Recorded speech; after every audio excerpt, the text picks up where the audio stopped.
They fought for a country that didn't fight for them. For generations, Black Americans have donned the uniform, pledged allegiance, and marched into the crucible of war, believing their sacrifice would pave the way for equality back home.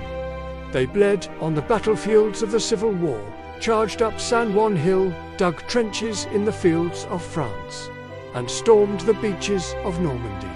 They returned not as conquering heroes, but as targets.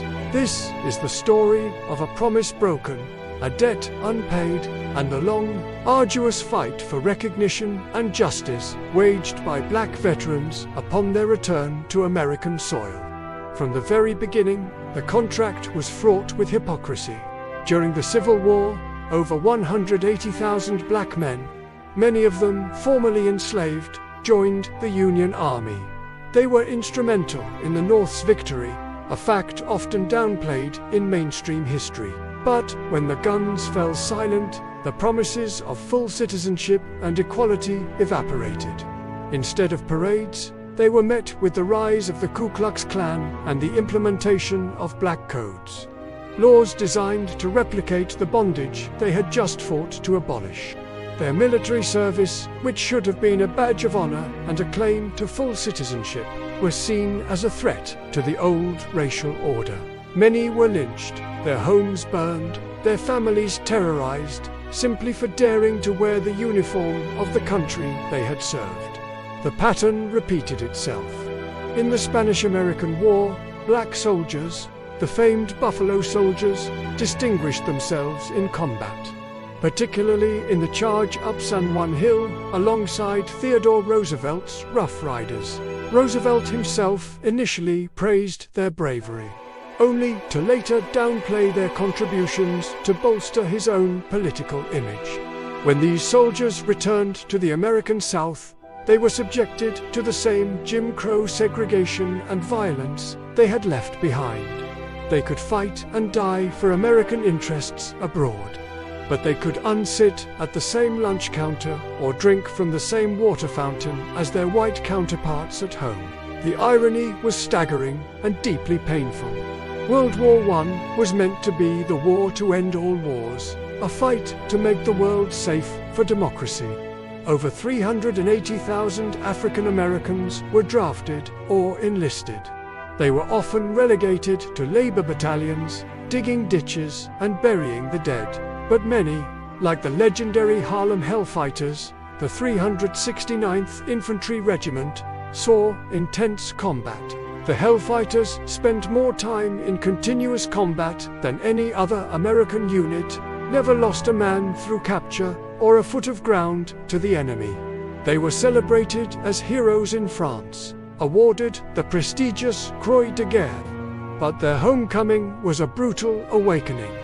The summer of 1919, known as the Red Summer, saw a horrific wave of white supremacist terrorism and race riots across the United States. Black veterans, some still in their uniforms, were attacked, lynched, and murdered. Their worldly experience, their military training, and their expectation of respect made them a perceived menace to the status quo.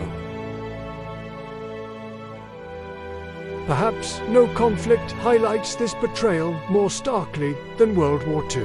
The greatest generation fought a global war against fascism and racial tyranny.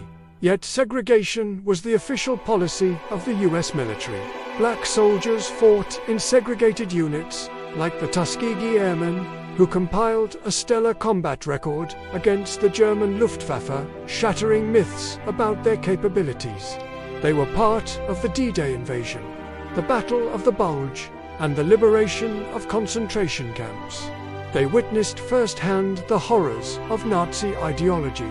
When they returned, they were determined that things would be different. But the America they came back to was largely unchanged. In 1946, Sergeant Isaac Woodard, a decorated black veteran on his way home from service, was pulled off a bus in South Carolina, still in uniform. He was beaten so severely by the local police chief that he was left permanently blind. His crime, arguing with the bus driver, Woodard's case was not an isolated incident. It was a symbol of the nation's hypocrisy. These veterans had fought for freedom abroad, only to be denied their basic human rights at home. The GI Bill, a revolutionary piece of legislation that helped build the American middle class, was administered in a discriminatory way.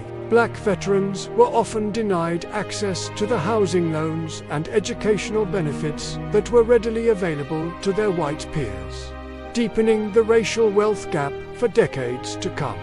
However, this systemic injustice did not crush their spirit. It fueled it. The experiences of black veterans in World War II and the blatant hypocrisy they faced upon their return became a powerful catalyst for the modern civil rights movement. Veterans like Medgar Evers, who served in Normandy and was later assassinated for his civil rights work in Mississippi, became leaders in the fight for equality. They used their military training, their organizational skills, and their unshakable sense of justice to challenge segregation and demand the rights they had been promised. They organized voter registration drives, led protests, and stood on the front lines of a new battle, this time on American soil. They had fought for democracy abroad, and now they were demanding it at home. President Truman's 1948 executive order to desegregate the armed forces was a direct result of this pressure and the undeniable contributions of black soldiers. The story continued through Korea and Vietnam. In Vietnam, black soldiers served and died in disproportionately high numbers, particularly in the early years of the war. They fought in an integrated military, but returned to a society still grappling with deep racial divisions. Many came home to face not only the anti-war sentiment directed at all veterans, but also the persistent sting of racism. They found themselves fighting on two fronts, one in the jungles of Southeast Asia and another in the streets of America. The legacy of these soldiers is one of profound resilience and unwavering patriotism in the face of betrayal. They served with distinction, honor, and courage, believing in an American ideal that had yet to include them. Their fight did not end when the wars did. Their struggle upon returning home became a crucial and often overlooked chapter in the long and ongoing battle for civil rights and racial justice in the United States. They forced the nation to confront the chasm between its creed and its conduct. Their service and their subsequent fight for equality remind us that the true measure of a nation is not just how it treats its soldiers on the battlefield, but how it honors them when they come home. Their story is a vital part of American history, a testament to the enduring fight for a more perfect union. Thank you for watching. If this history is important to you, please like this video and subscribe to our channel for more stories that deserve to be told. When we think of veterans returning from war, we often picture a hero's welcome. But for countless black soldiers throughout American history, the reality was starkly different. They served with honor, fought with courage, and bled for a country that often refused to see them as equals. Imagine fighting for freedom abroad, only to come home and be denied your basic civil rights. This wasn't just a bitter irony. It was the painful reality for generations of black veterans.